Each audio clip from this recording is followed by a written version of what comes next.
Edwin. Ahí está, buenos días, Buenos Miguel. días, Puerto Rico. Un saludo desde aquí, desde Nueva Vida 97.7 FM y las otras emisoras retransmisoras de esta gran emisora radial.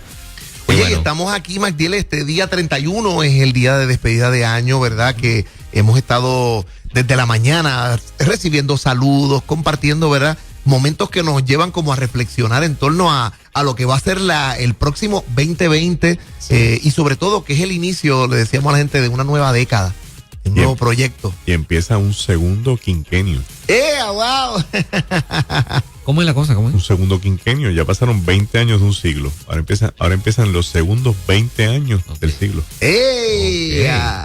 Y ¿puedo hacer la primera pregunta? Ajá. Vamos a abrir las líneas para que la gente tenga la oportunidad de hacer su pregunta a Magdiel Narváez. Yo tengo dos preguntas, pero es rápido. Aprovechando la coyuntura, porque escucho mucha gente que dice, iglesias, pastores, ¿no? Que dicen este es el año, por ejemplo, este va a ser el año 20 y el 20 significa tal cosa y prepárese porque este es el año del trigo o qué sé yo qué. Y, o sea, sí, ¿eso es símbolo nada más o tiene algún efecto espiritual real? Hay algunos de esos símbolos que tienen efectos de verdad. Por ejemplo, el Shemitah, que es el séptimo año, haciéndolo referencia sobre los sábados, tiene su efecto, pero no todo. La simbología ni es real ni tiene efecto. Porque eso tiene su efecto en su contexto histórico. Nosotros estamos fuera de ese contexto histórico hace tiempo. Nosotros somos el mundo occidental. Todavía hay cosas que la gente no puede entender bien sobre la Biblia, de que hay símbolos bíblicos que tienen su momento y no su trascendencia. Entonces entramos en el elemento de la carambola. ¿Qué es la carambola? Que yo me creo algo y me pasa algo bueno y lo asocio. Este es el año del trigo, digamos. Entonces me dieron un ascenso en el trabajo. No, porque como este año del trigo, esto tenía que pasar. ¿Ves? Entonces asocio el evento con el símbolo. Le doy un valor y le sigo dando credibilidad a lo largo del tiempo. ¿Por qué nosotros no deberíamos estar en esa credibilidad o en esa creencia? Porque la vida del creyente gira alrededor de Cristo, no de los símbolos. Ni los números. No, o sea, yo no necesito ni números ni símbolos. Yo lo que necesito es a Cristo y el legado de Cristo para mi vida, que es el Espíritu Santo. Si hay algo que todavía tiene que hacer un beneficio en mi vida, aparte de eso, lo que estoy diciendo con mi vida es que el Espíritu Santo no es suficiente para dirigirme el resto de mis pasos. ¿Había numerología en el Antiguo Testamento? Sí, todavía hoy. Lo hay. Hay un misticismo judío. Los judíos, ¿verdad? Son que como, se llama la cábala. Oye, sí, que también tiene como mucha superstición, ¿no? Sí, tiene un elemento de superstición, tiene un elemento de estudio, y entonces lo que hace es que se estudia la numerología dentro de los contextos del mundo judío y su documentación, su escritura. ¿Ves? Ok, aprovechando la coyuntura ahora, esta es mi segunda y última pregunta, lo voy a prometer. Lo prometo. La penúltima. Ayer estábamos hablando, Edwin y yo, ¿verdad? Con la gente acerca de el grupo de seguridad armada en ciertas iglesias. Wow, sí. Lo que pasó en Texas, ¿verdad? El domingo. Texas, y también estuvimos añadiendo, Magdiel, que en Muncie, New York, una persona entró en la última noche de la celebración de Hanukkah, viernes de las 10 de la noche, y apuñaló un grupo de personas, unos judíos asídicos, y alguien entró apuñalando gente en la casa del rabino de la sinagoga. Una locura. Pero entonces me pongo a pensar y le pregunto, Magdiel, ¿Pedro estaba armado por qué? ¿Y era el único que estaba armado? Sí, Pedro... el grupo de trabajo del maestro, Jesús, ¿estaba armado? No estaban armados. Lo que pasa es que tú haces referencia al momento de Getsemaní, se llama el momento del prendimiento, donde Judas lo entrega y Pedro saca una espada y le corta la oreja a Marco. Ahí lo que pasa es que los discípulos, hay una teoría bien fuerte, es que Juan Plerdy, se llama el autor, el libro se llama The Trial of Jesus. Él plantea que Judas Iscariote hay altas posibilidades de que haya sido un celote. Entonces negoció la traición de Cristo para forzar un encuentro bélico. Si vamos a forzar, porque los celotes, que es la facción izquierda, extrema izquierda del judaísmo, política religiosa, y que creen que Dios va a liberar a Roma mediante este puñado de soldados que va a tomar el comando por la fuerza al estilo David. Ellos aprovechaban las fiestas judías para dar los golpes. Entonces Jesús está en el Monte de los Olivos, en el pasaje, o sea, en la Pascua judía. Por eso están tan nerviositos todo el mundo. Todo el mundo está nervioso, tú sabes. Entonces Judas hace el arreglo, están esperando dar un golpe de estado, y por lo tanto se cree que Pedro se armó pensando que de verdad iba a haber una lucha con Roma para retomar el país y devolvérselo al esplendor davídico. O sea, que no era una sorpresa para los discípulos. No, que era que los discípulos pensaron desde el saque que Jesús era su líder político. Si es un líder político, aquí no hay votaciones, aquí hay golpe de estado. Y tiene golpe de estado, tienes que ir armado. Entonces Pedro suelta una red para agarrar una espada. Wow. Y es posible que no fuera el único que no, es posible que los demás estuvieran. Pedro, lo que pasa es que como es más intrépido, más dispuesto a hacer lo que sea, pues se adelantó y le tumbó la oreja a Marcos, que ya tenía agarrado a Jesús. Wow. Mire, estamos conversando con nuestro amigo el doctor Magdiel Narváez. Esta mañana tenemos preguntas y respuestas en esta edición especial y una palabra de despedida de año, pero usted nos puede llamar ahora mismo al 993-9700, 993-9700. Pique adelante. ¿Y la iglesia armada, sí o no? No. Mira, el armisticio, o sea, el armarse, es el primer paso de generar violencia. Pero si no hubiera estado armado aquellos hombres en esta iglesia en Texas, hubiera sido una masacre probablemente, ¿no? Y es bien probable que ese sea el ¿verdad? Pero a la misma vez tener armas en la iglesia puede fomentar una desgracia. En esta situación, pues, el individuo logró sacar de carrera al perpetrador. Pero, si todas las personas de la iglesia piensan que para poder defenderse mejor hay que armarse, el nivel de riesgos de mayores consecuencias nefastas va a superar el elemento de la defensa. Una iglesia pudiera tener en sus entradas quizás detectores de armas. Es más fácil que tener un hombre armado. ¿Entiendes? Una iglesia debería tener más ujieres fuera de la iglesia, a nivel del parking, para intervenir con la gente que está llegando. En vez de armarse, porque tú te armas. Yo tengo un amigo que me dijo una vez, yo voy a comprar un arma de fuego, y yo le dije, ¿para qué? Me dice, pues para defenderme. ¿Tú estarías dispuesto a dispararle a otro ser humano? Me dijo, mira, en la realidad yo qué voy a hacer, disparar para arriba para asustarlo. Pues el individuo te va a quitar el arma, y con el arma tuya te va a matar a ti, a tu esposa, a tus hijos. Esa es mi postura. Yo, cada cual piensa como quiere, ¿verdad? Yo estuve en el ejército, en el ejército llegué a las divisiones de francotiradores, o sea, yo sé lo que es disparar. Y yo no le recomiendo a la gente armas de fuego por lo mismo. Los accidentes de armas de fuego en las casas con los niños por las armas puestas en los sitios donde no van, me sigue. A la misma vez una persona con un arma de fuego en una iglesia puede tener el problema de que se le dispare el arma y era alguien inocente. Es un problema. Lo que pasa es que tienes que mirarlo dentro del contexto de los Estados Unidos, donde todo el mundo puede tener un arma por constitución. Sí, y también y Texas, que es un estado que se distingue por eso. Olvídate. Y la puedes comprar en Walmart. Sí. Estados Unidos con la licencia de conducir. Aquí estamos más rigurosos todavía con eso. Bueno, adelante, buenos días con Magdiel Narváez. Buenos días.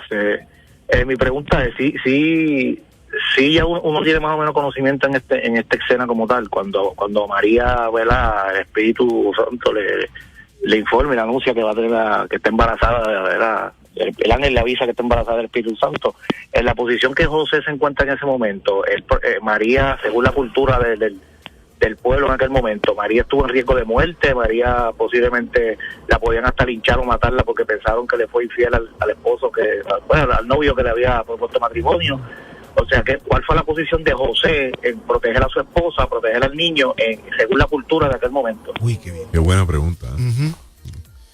Mira, la tradición y un libro apócrifo que se llama el Evangelio de Santiago es el que explica cómo es que José y María se conocen y más o menos tienen un elemento histórico.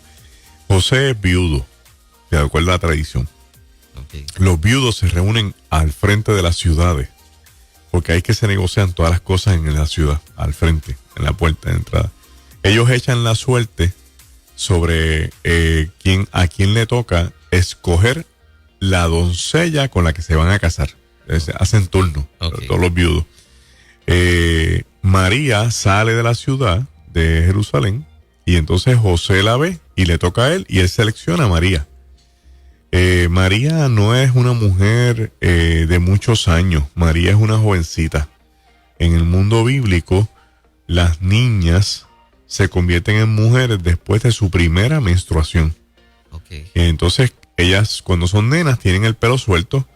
Ya cuando pasan de niñas a mujer, se les pone un manto. Y cuando ven a la niña, aunque sea niña, tiene un manto puesto, ya es mujer, ya se puede. Entonces José la ve y va donde los papás de María y la desposa. Eso quiere decir que hace un arreglo matrimonial para casarse con ella en algún futuro próximo, no muy lejano. La pide. La pide. Okay. Y la aparta. Y ahí es un negocio, ahí se da la parte que él tiene que dar, ¿verdad? De dinero para asegurar. ¿Oh, sí? Sí. Okay. Hay un dinero El dote. envuelto. La dote. Esto es para asegurar el pacto. ¿Y esa dote es para quién? Para ella. Para ella. La tiene el papá mientras no se casen. Cuando se casen, esa dote es de ella. Si él la repudia y la bota, con eso ella sobrevive un tiempo hasta que pueda desenvolverse, que va a pasar después. Okay. Una pensión. Wow. Interesante. Entonces, cuando el Espíritu Santo se le aparece a María y le da la noticia, realmente crea un problema. Yo creo que la gente te queda claro que cuando Dios se revela, Dios crea problemas. Sí, porque saca la cosa de balance, ¿entiendes?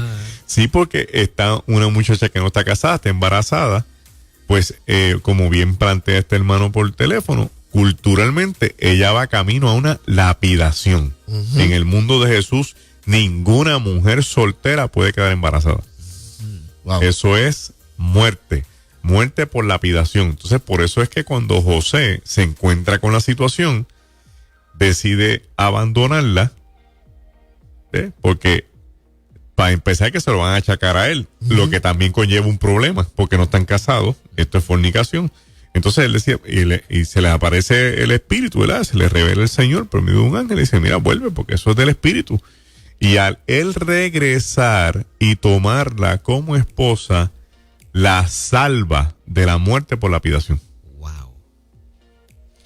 Es una de las figuras que casi no se habla durante el tiempo del nacimiento de Jesús. Sin embargo, es uno de los actos más valientes que hay. Sí. Porque si José no regresa a recoger a María la van a matar. Entonces se acabó el evento.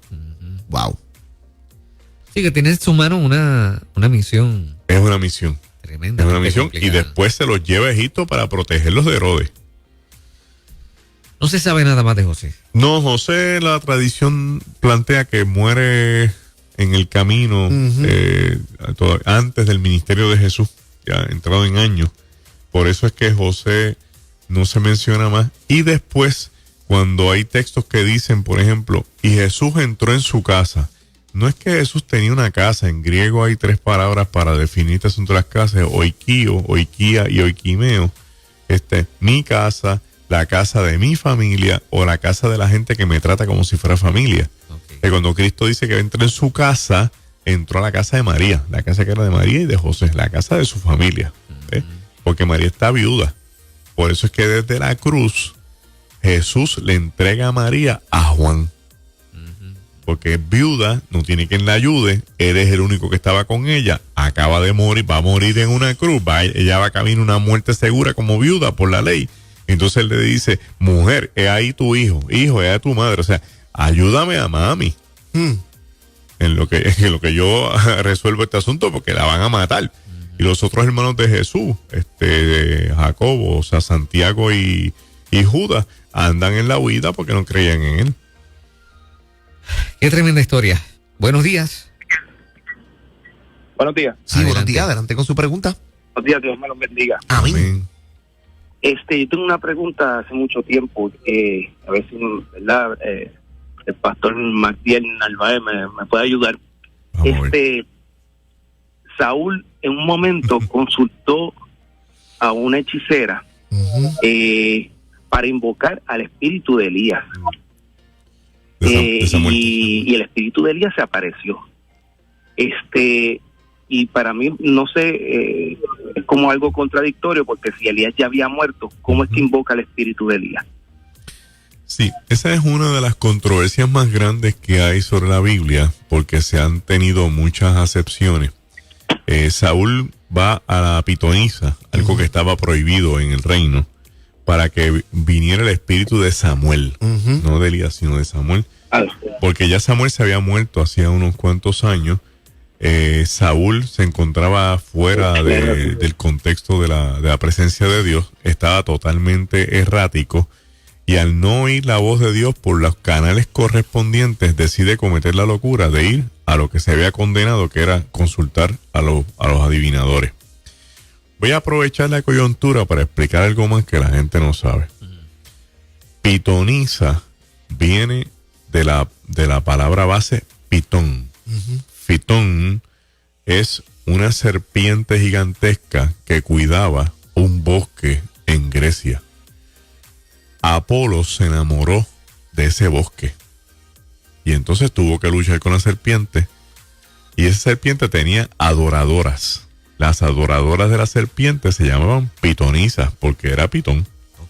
Cuando Apolo domina el campo, entonces las sirvientas de Pitón se convierten en las sirvientas de Apolo. Como Apolo es el dios de la sabiduría, las pitonisas se convierten en adivinadoras. Y de ahí es que viene la palabra pitonisa. Bien, de lo que se llaman los oráculos.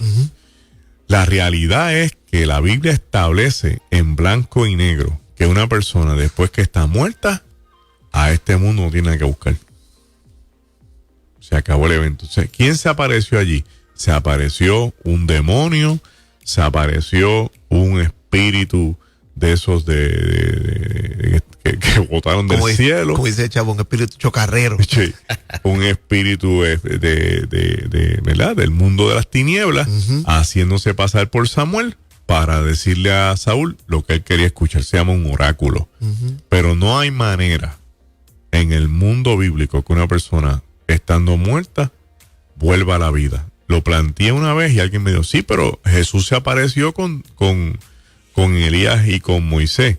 Esos son unas apariciones de otro nivel. Claro. Esto no es porque una pitonisa trajo a Elías y trajo a Moisés. O sea, estamos hablando de dos textos totalmente diferentes.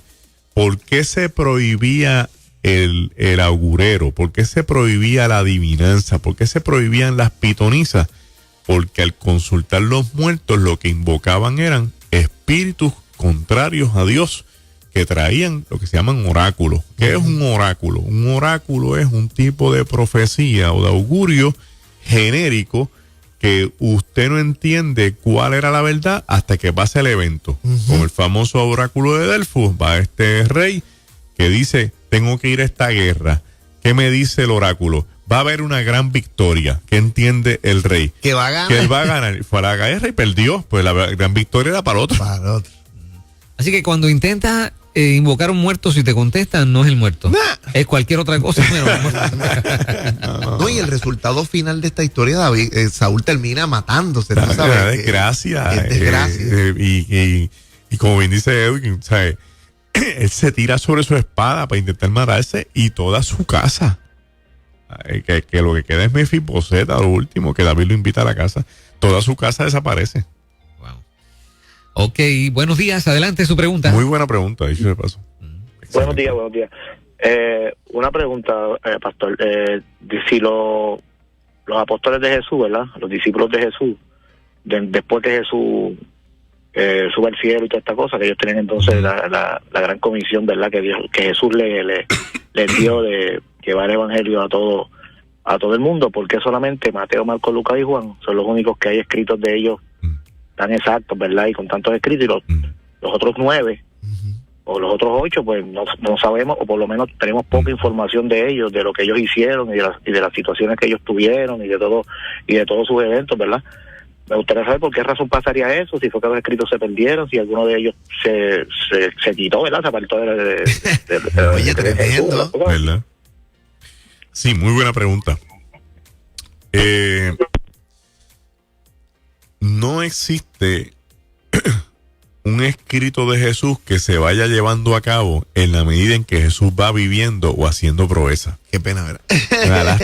Una lástima gigantesca. Por eso Juan dice, si hubiéramos escrito todo lo que Cristo hizo, no había libros en el mundo. No había libros en el mundo. Ese es uno de mis textos favoritos, cuando Juan acaba ese evangelio 21. Es brutal ese el remate, ¿no? El remate. Entonces, el asunto aquí es que, ¿por qué? Bueno, la primera razón es que bajo ninguna circunstancia los discípulos le creyeron a Jesús de que lo iban a matar. O sea, Jesús hablaba esto, dice el texto 3 veces, y ellos dijeron, bueno, Pedro en una de esas al paso, dije, no hables estas cosas porque nos confunde. Cristo tiene que decirle, apártate de mí, Satanás. Wow. O sea, cuando ellos ven a Cristo que muere, cayó el desánimo, perdón, la crisis, la desolación, bueno, que se iban a ir. Jesús se aparece resucitado, y ahí es que los comisiona y le dice, este evangelio hay que predicar a toda criatura. La comisión de Cristo de predicar el evangelio vino amarrada con que Jesús iba a regresar. Entonces los discípulos, si pensaban que Cristo iba a regresar, ¿para qué iban a escribir? Se fueron en el proyecto de predicar.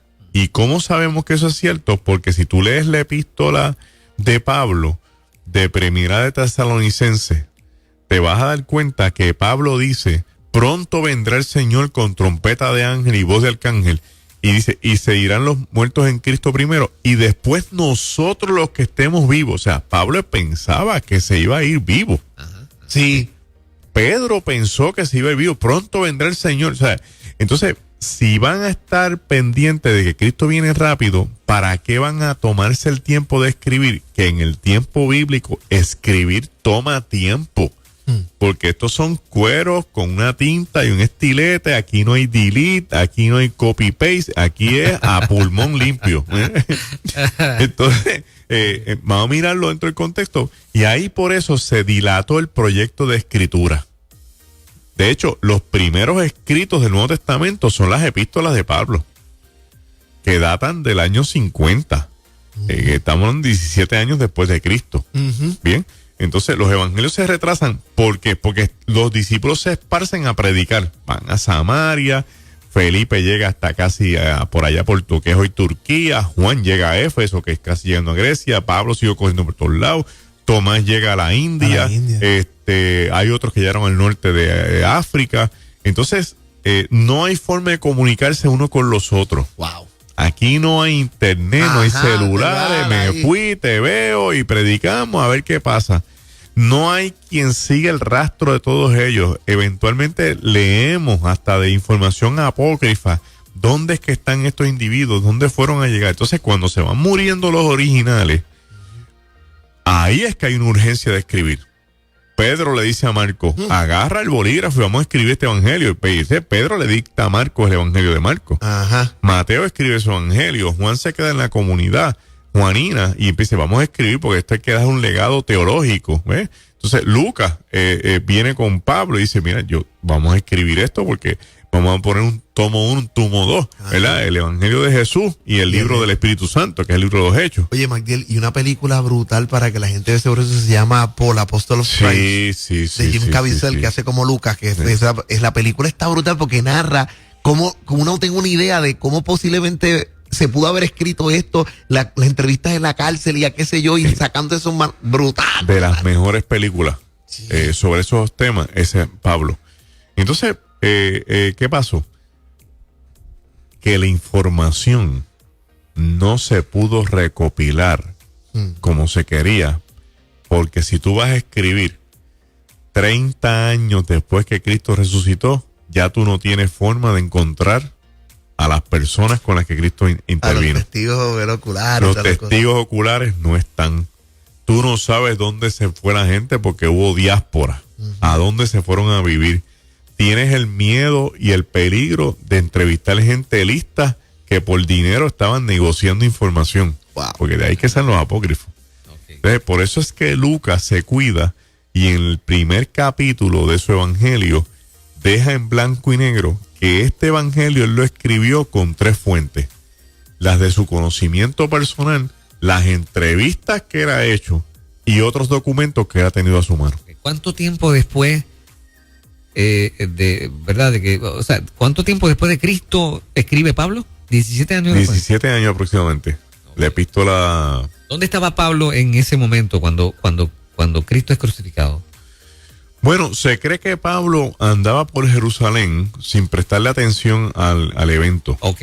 Pablo entra en escena cuando se dan cuenta que estos seguidores de Jesús que pensaron que se iban a allanar y a calmar con la muerte de Cristo, se dan cuenta siguen predicando y que tienen un auge descomunal y agarrando adeptos, testificando que Cristo resucitó.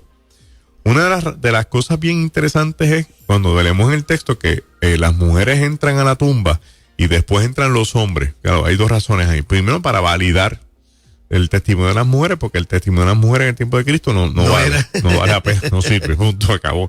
Entonces, 2 hombres entran y lo que hacen es que validan lo que las mujeres dijeron y hacen el testimonio de ellos, y entonces un testimonio válido. Pero lo otro es para asegurar que los discípulos no tenían el cuerpo, porque si los discípulos tienen el cuerpo, ¿para qué tienen que ir a la tumba? ¿Ven? Entonces, ¿qué pasa? Que cuando la resurrección se da, el impacto de que Cristo estaba vivo y se habían encontrado con él, los iba a llevar a una predicación hasta la muerte. Entonces, ahí es que entra Pablo en agenda.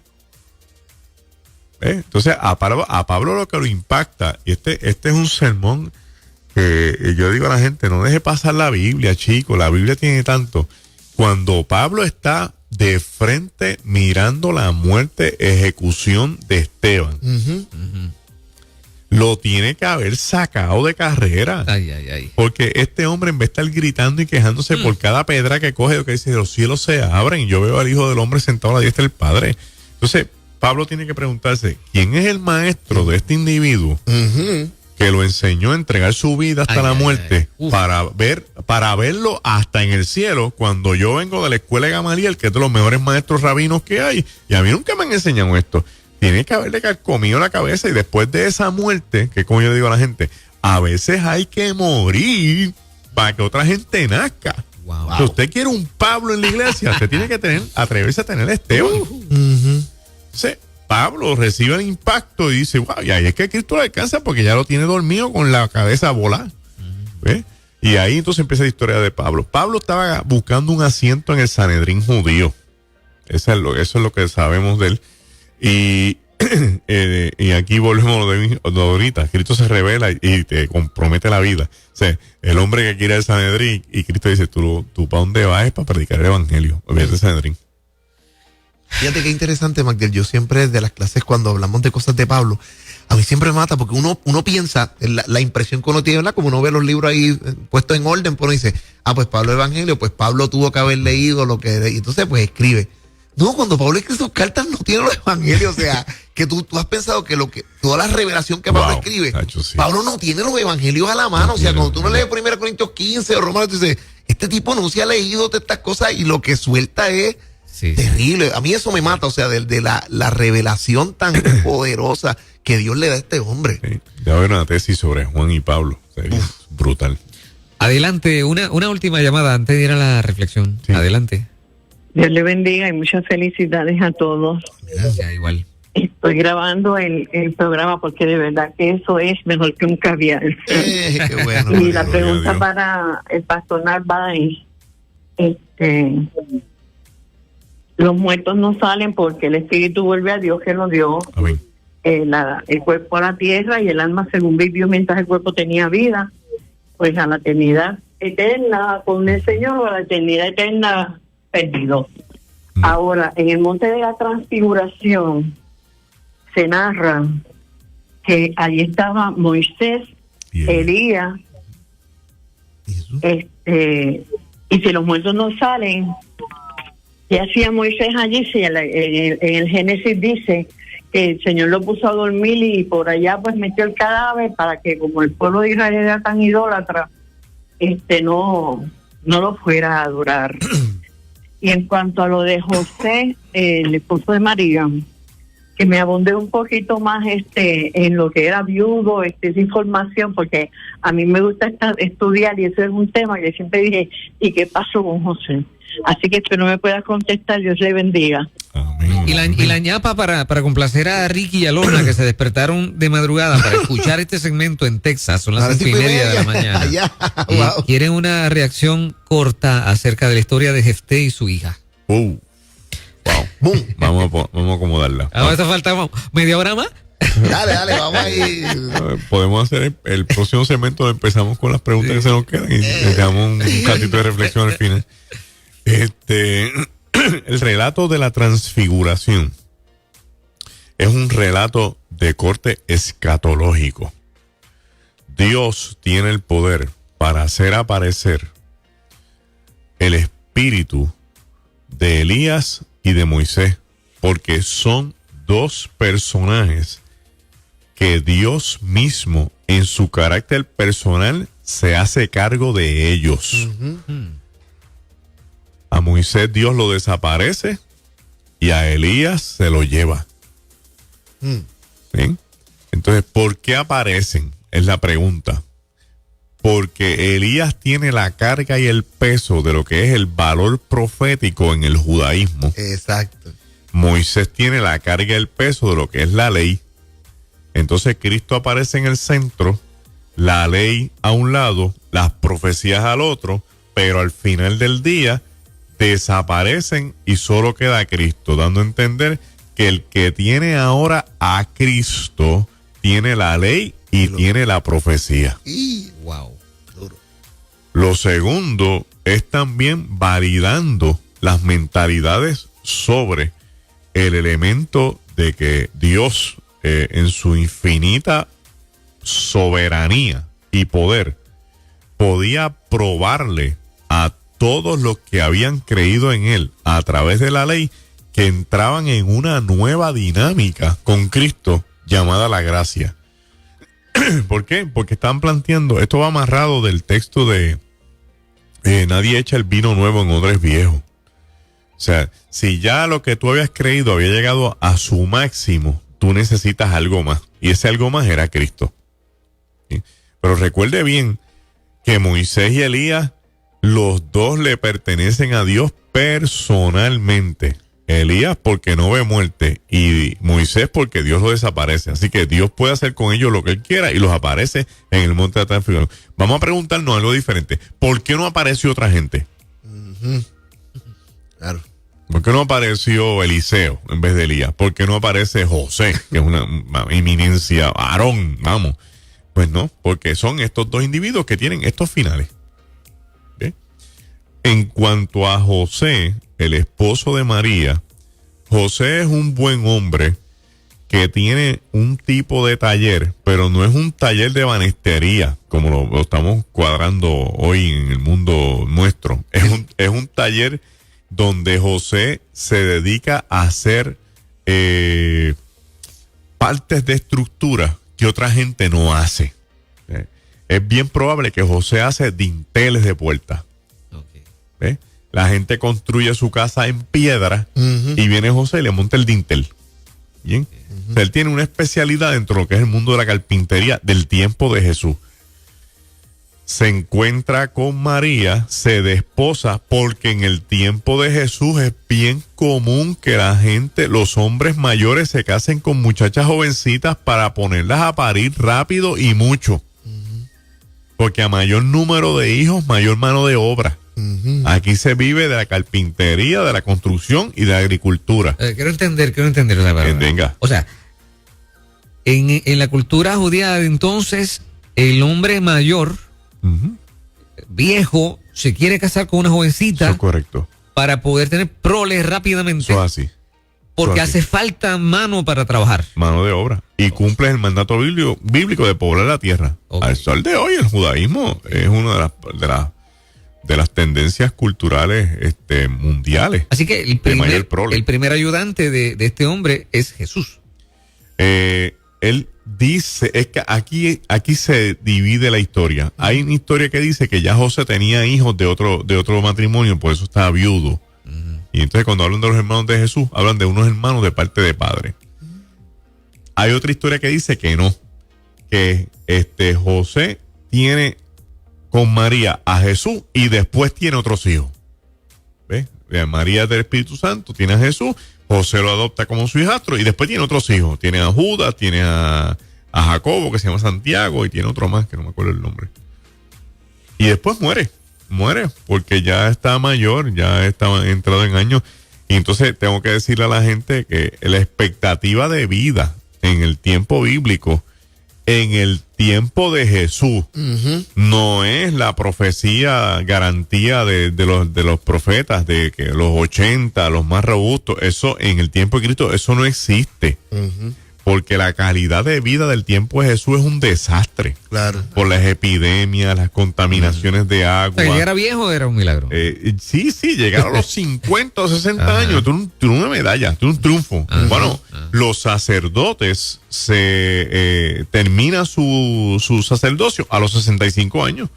Okay. A veces las películas los ponen como de 80, y ya está viejo, ya hace como 15 años se retiró. Entonces, ahí tiene la situación y por eso es que no se habla más de José en los evangelios. No es porque no sea una figura importante y no esté, porque fíjense que a los 12 años lo mencionan. José y María vuelven al templo a buscar a Jesús. Ajá. Pero después de ahí no más, porque ya no está vivo, ya pasó a la historia. Entonces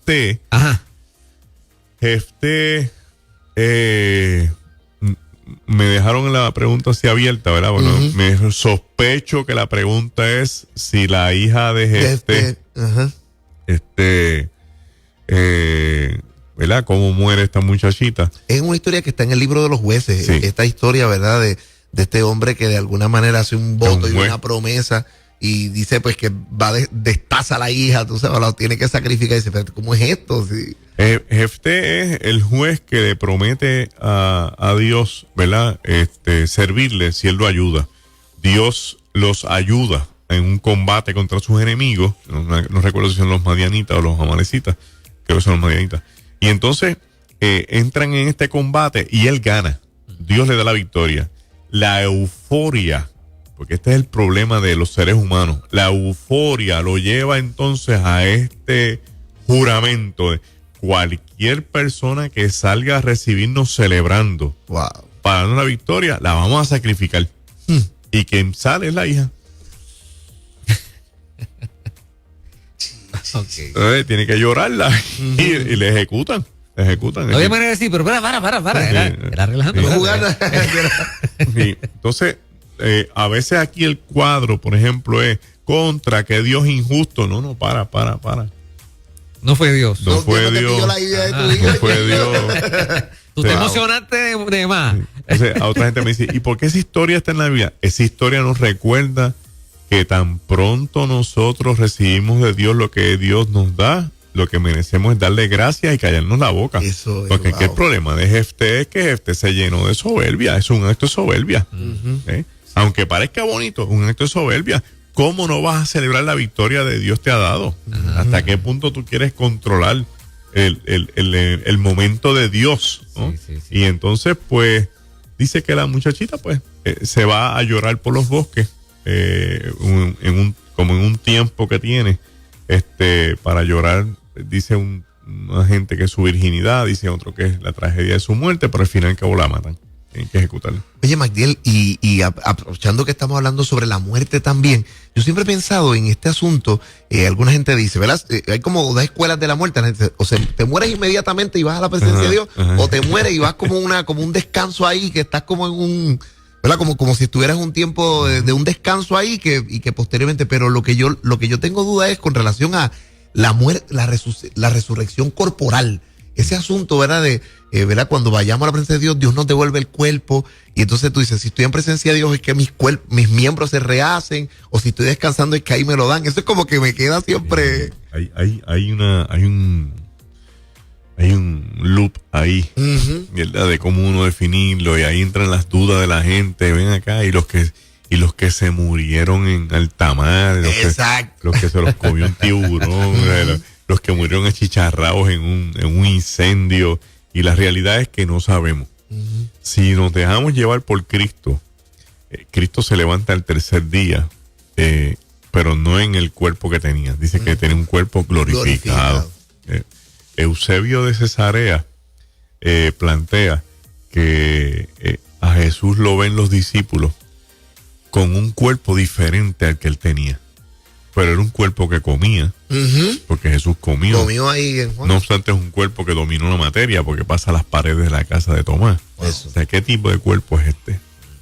Wow, o sea que literalmente esa esperanza, ¿verdad? De lo que el Señor hará en la resurrección con nosotros, Amén, es algo, amén, una expectativa todavía más tremenda, ¿no? Pudiéramos decir que esto es como un especial de fin de año. Wow, la gente todo el mundo Sí. ha dicho a través de Facebook, wow, pero qué programa tremendo, qué forma de despedir el Vamos a año. repetir. Y que sepan que estamos en vivo, son las 7:42 de la mañana de este 31 de Así es. diciembre. Y bueno, Pastor Magdiel Narváez, nos encantaría, sabemos que tiene una palabra bonita Sí. para finalizar el año. Mira, yo quiero agradecer a Juan Carlos Matos, ¿verdad? Y a Nueva Vida, la oportunidad que nos da de poder expresarnos a través de estos medios y traer una palabra diferente a la gente. Nuestra gente necesita una palabra de aliento, una palabra de esperanza, una palabra de fe, una palabra de confrontación amable, una palabra que le permita repensar. Yo escuchaba a Edwin ahorita con estos 10 asuntos interesantes y repensé tantas cosas, Edwin, sobre mi vida, ¿verdad? Me volaste la cabeza cuando dijiste, yo tengo esta oportunidad de hablar con estos amigos que a lo mejor yo nunca más los voy a volver a ver. ¿Qué les voy a decir? Válgame Dios, muchachos. Y yo quisiera que los que nos están escuchando en la mañana de hoy sepan, primero que nada, que desde esta emisora siempre hemos tratado la manera y la forma, sea por el humor, sea por las preguntas, sea por lo que sea, de que usted se acerque primero que nada y sobre todas las cosas a la presencia de Dios. Hoy, 31 de diciembre del 2019, a unas horas de dejar atrás un año para enfrentarnos a una nueva década, a un nuevo quinquenio, no traigas de un año a otro aquellas cosas que ya deben dejarse atrás. Ese es mi primer consejo para ti en la mañana de hoy. Trata de por lo menos hoy, cuando se den las campanadas, como decíamos antes, de decirle al Señor, te voy a dar gracias por el nuevo año y te pido que me ayudes para que aquellas cosas que me han hecho daño, que me han hecho mal, se queden esta noche en el 2019. Que tú tengas la fuerza para vencer lo que te está haciendo daño, que tengas la estamina para mantenerte en tus principios y que tengas la esencia necesaria para ser consistente con los compromisos que vas a hacer con tu vida para el 2020. Lo segundo que me gustaría recomendarte, de 3 cosas que quiero decirte en el día de hoy, y una de ellas tiene que ver con lo que decía Edwin en esta mañana. Concéntrate un poco más en tu vida. Sé un mejor ser humano. Si este año fuiste bueno, en el 2020 sé mejor todavía. A mí me mata el poema de Gabriel Mistral, sé lo mejor. O sea, no hay un límite para tú decir, ya yo llegué al tope de mi vida, ya yo no tengo que ser más bueno. Sigue siendo lo mejor de ti, sigue dando lo mejor de ti, sigue sirviendo hasta el máximo donde tengas que servir. Enfócate en tu vida como ser humano. ¿Dónde tú estás? ¿A dónde te gustaría llegar con el Señor primero sobre todas las cosas? ¿Y qué tú entiendes que es tu prioridad para este 2020 para que puedas ser una persona más feliz y proyectar a los demás? Y tercero y último, sigue en esa búsqueda del propósito de Dios para tu vida. Todavía Dios no ha terminado de obrar en ti. Todavía hay muchas cosas que Dios quiere terminar con tu vida. Todavía Dios está trabajando en ti de tal forma que hay situaciones internas que tú hasta desconoces, que Dios las quiere erradicar para siempre, para que tú seas verdaderamente feliz. Este momento que te toca vivir, esta oportunidad que Dios te está dando de ver cómo se despide un año y entra otro, no la tiene todo el mundo. Hay gente que no va a llegar al 2020. Hay gente que que ya no llega porque se fueron en el 2019. Dios te da una oportunidad de llegar a un año nuevo. No llegues arrastrando los pies. No llegues con la fatiga crítica que tienes. No llegues con este cansancio emocional. Llega vigoroso, llega con entusiasmo, llega con alegría, llega con esperanza. Sacúdete de una vez por siempre y dile a tu propia alma: voy a alabar a Dios porque todavía lo voy a esperar. Salmo 42, verso 5. A todos los pastores y las pastoras que nos escuchan en la mañana de hoy, hermano, ármese de valor.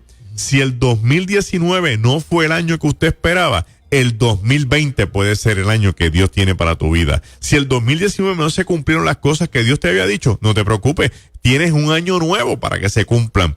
Porque una red vino vacía. No te frustres en la mañana siguiente. Que una noche de redes vacías no sea la causa de una mañana de crisis. Al contrario, una noche de redes vacías te dé la oportunidad de que mañana puede ser una gran pesca milagrosa con Cristo en tu barca. Entusiásmate, anímate.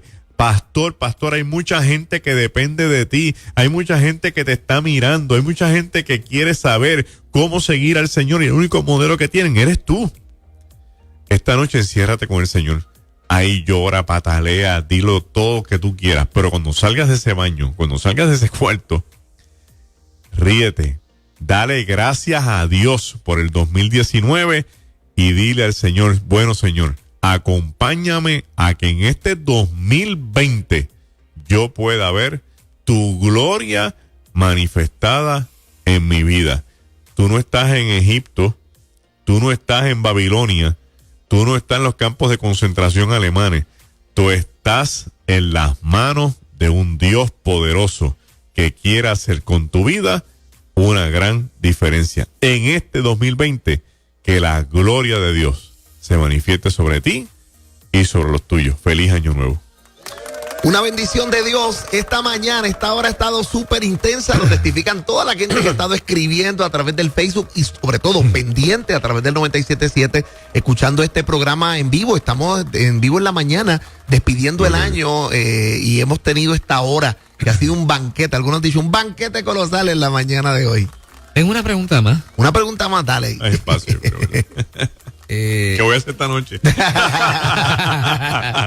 No, era una pregunta más profunda. Okay. ¿Cuánto lechón ha comido? No, mentira. me falta. Le iba a preguntar, esta próxima década, ¿verdad? De los 20, ¿va a ser una década difícil para la iglesia? ¿La ve difícil para la iglesia, irritante? ¿O ha visto que hay unos pasos adelantados? Puede ser una década buena para la iglesia, de crecimiento. ¿Cómo lo ve ante todos los cambios, no tan solo en el mundo, sino en la tecnología, por ejemplo, ¿no? ¿Cómo lo ve? Mira, nosotros tenemos un reto bien grande. La próxima generación que viene detrás de nosotros, los famosos millennials, sí, la gran mayoría no se siente cómodo con la estructura de la iglesia como nosotros la conocemos. Estamos hablando un poco de eso ayer. Sí. Y la iglesia no se puede cruzar los brazos ni empezar a pensar que va a conquistar esa generación con meras actividades y conciertos, porque estos chamacos tienen cabeza y media. Sí. O sea, esta generación hay que tratarla como usted tenga y hay que ir con las razones en la mano, porque están dispuestos a debatir, están dispuestos a leer, están dispuestos a confrontar, porque una generación que está en una base más sólida y de mayores tensiones que la que teníamos nosotros. ¿Y más intelecto, tal vez? Porque tiene más información accesible. Sí. O sea, lo que a Edwin a mí nos costó 5 libros, esta gente lo que le cuesta es un artículo. ¿Entiendes? Y sabe Dios quién lo escribe, que es el problema. Ajá. Entonces, de otro lado, tenemos el otro reto, que es las misiones. La iglesia tiene que fortalecer la capacidad y la mentalidad de establecer misiones, porque a la última realidad, la profecía que nosotros necesitamos que se cumpla para que Cristo venga, es que el evangelio sea predicado en el mundo entero. Entonces, si nos vamos a enfocar solamente en el microcosmo de la iglesia a la que yo pertenezco, estoy dejando un macromundo que hace falta que Dios alcance por medio. Quizás con la tecnología que va de camino vamos a poder andar. Pero del otro lado de la película, el 2020 augura grandes tensiones entre la iglesia y el Estado. Augura grandes tensiones en asuntos que tienen que ver con los cambios sociales que vienen de camino con más fuerza. O sea, no vamos a tapar el cielo con la mano. El movimiento de ideología de género viene con una fuerza descomunal, porque es un movimiento. Yo le pido a la gente que entre a YouTube y busque Agustín Laje. Es el mejor exponente. Ese es el monstruo. Ese es el monstruo. Caballo. Y estoy mirando a ver quiénes se atreven a traerlo a Puerto Rico. Sí, hay que traer eso a Puerto Rico para que hagan debates de frente con él. Y esta ideología que él plantea, la plantea de una perspectiva no religiosa, o sea, no un ataque religioso. Y dice, mira, esto es un movimiento sociopolítico, económico, que lo que lleva en la agenda es llevar a los estados a un nivel de quiebra. Porque pasan cosas que no pensamos. Eso se va a agudizar en el 2020. Si creemos que esa lucha se acabó, esa lucha viene con fuerza del 2020 en adelante. Y nosotros en Puerto Rico, yo no sé qué nos ha pasado. Nosotros en el 2020 tenemos un año de elecciones. Se definen muchas cosas en noviembre de este próximo año. Y yo veo a la gente con una pasmosidad, veo a la gente como que no les interesa esto. Vamos a poner la cabeza donde tienen que ponerla, o sea, encima de los hombros.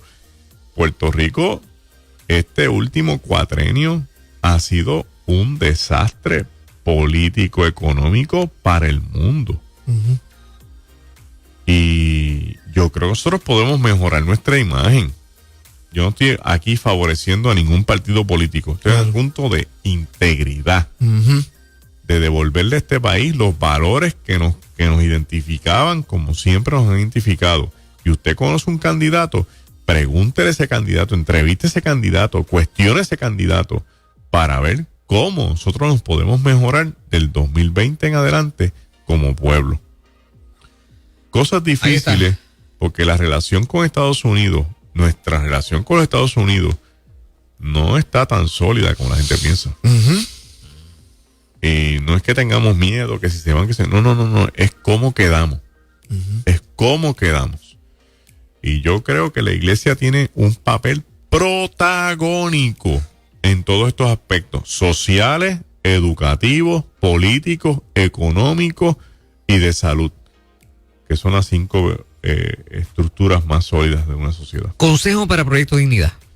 Yo creo que todas las personas que crean en el Señor y que crean en los valores deben afiliarse con el Proyecto Dignidad. Yo lo creo fielmente. Nosotros necesitamos de una vez y por siempre no que nuestra voz se escuche, que nuestro esfuerzo tenga sentido. ¿Y algún consejo para esa estructura? A la estructura, yo, ¿verdad? Los respeto muchísimo. El movimiento es bueno, es bien agresivo. A mí me agarraron en una iglesia y me dijeron, venga, afíliese. Y yo, esta gente sabe dónde está parado. Está parado. Pero que se mantengan como van. Que no se desvirtúen hacia ningún lado. Y que tengan cuidado con los acercamientos de otros partidos para alianzas o para convergencias, buscando quizás un elemento de favoritismo. Y que la plataforma que llevan sobre los temas vitales que los identifican, no los cambien. No los cambien. Es porque la victoria no está en si salimos o salimos. La victoria está en que lo que tenemos que decir, lo podamos decir aquí, hoy, estando donde estamos, o mañana si ganamos. Señoras y señores, Magdiel Narváez, en este, pudiéramos decir, especial Uy, de fin de año en una vivo. hora que hay que darle para atrás. Exacto, si usted no siguió esto desde las 7 de la mañana, chequéelo en el Facebook. Chacho, de meter en el Nueva carro Vida. ahí de camino a casa y dale otra vez. Elgalileo.org. ORG. Ahí, esa es la página nuestra. Ahí están nuestros viajes, van a subir nuestros calendarios y nuestras próximas actividades. El 5 de enero, en la mañana, estará en la iglesia cristiana Discípulos de Cristo del barrio Sabana Seca de Toabaja, donde pastorea un gran tipo llamado Ariel Narváez. Que es mi hermano. Tremendo. A las 10 de la mañana. Un abrazo, Magdiel Para Narváez. ustedes. Gracias, hermano. Gracias a los por dos. este año con nosotros acá. Amén, amén.